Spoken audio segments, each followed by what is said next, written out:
ኦሪት ዘፍጥረት ምዕራፍ 4 አዳምም ሚስቱን ሔዋንን አወቀ፣ ፀነሰችም፣ ቃየንንም ወለደች። እርስዋም ወንድ ልጅ ከእግዚአብሔር አገኘሁ አለች። ደግሞም ወንድሙን አቤልን ወለደች። አቤልም በግ ጠባቂ ነበረ፣ ቃየንም ምድርን የሚያርስ ነበረ። ከብዙ ቀንም በኋላ ቃየን ከምድር ፍሬ ለእግዚአብሔር መሥዋዕትን አቀረበ። አቤልም ደግሞ ከበጎቹ በኵራትና ከስቡ አቀረበ። እግዚአብሔርም ወደ አቤልና ወደ መሥዋዕቱ ተመለከተ፣ ወደ ቃየንና ወደ መሥዋዕቱ ግን አልተመለከተም። ቃየንም እጅግ ተናደደ፣ ፊቱም ጠቈረ። እግዚአብሔርም ቃየንን አለው፣ ለምን ተናደድህ? ለምንስ ፊትህ ጠቈረ?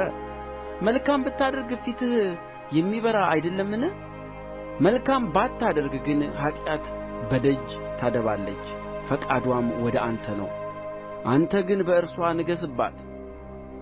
ቃየንም ወንድሙን አቤልን ና ወደ ሜዳ እንሂድ አለው። በሜዳም ሳሉ ቃየን በወንድሙ በአቤል ላይ ተነሣበት፣ ገደለውም። እግዚአብሔርም ቃየንን አለው፣ ወንድምህ አቤል ወዴት ነው?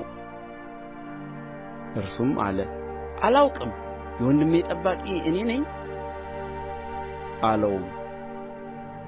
ምን አደረግህ? የወንድምህ የደሙ ድምፅ ከምድር ወደ እኔ ይጮኻል። አሁንም የወንድምህን ደም ከእጅህ ለመቀበል አፍዋን በከፈተች በምድር ላይ አንተ የተረገምህ ነህ። ምድርንም ባረስህ ጊዜ እንግዲህ ኃይልዋን አትሰጥህም፣ በምድርም ላይ ኰብላይና ተቅበዝባዥ ትሆናለህ። ቃየንም እግዚአብሔርን አለው፣ ኃጢአቴ ልሸከማት የማልችላት ታላቅ ናት። እነሆ ዛሬ ከምድር ፊት አሳደድኸኝ፣ ከፊትህም እሰወራለሁ፣ በምድርም ላይ ኰብላይና ተቅበዝባዥ እሆናለሁ፣ የሚያገኘኝም ሁሉ ይገድለኛል።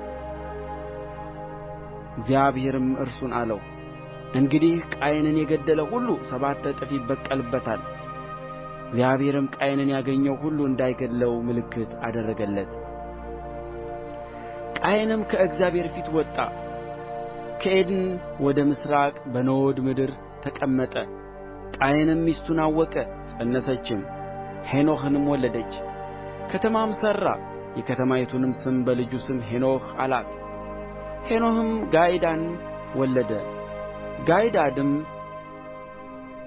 ሜኤልን ወለደ። ሜኤልም ማቱሣኤልን ወለደ። ማቱሣኤልም ላሜሕን ወለደ።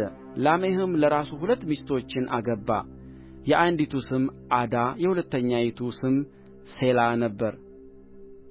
ዓዳም ያባልን ወለደች። እርሱም በድንኳን የሚቀመጥ የዘላኖች አባት ነበረ። የወንድሙም ስም ዮባል ነበረ። እርሱም በገናንና መለከትን ለሚይዙ አባት ነበረ። ሴላም ደግሞ ከናስና ከብረት የሚቀጠቀጥ ዕቃን የሚሠራውን ቱባልቃይንን ወለደች። የቱባልቃይንም እኅት ናዕማ ነበረች። ላሜሕም ለሚስቶቹ ለዓዳና ለሴላ አላቸው፣ እናንተ የላሜሕ ሚስቶች ቃሌን ስሙ፣ ነገሬንም አድምጡ።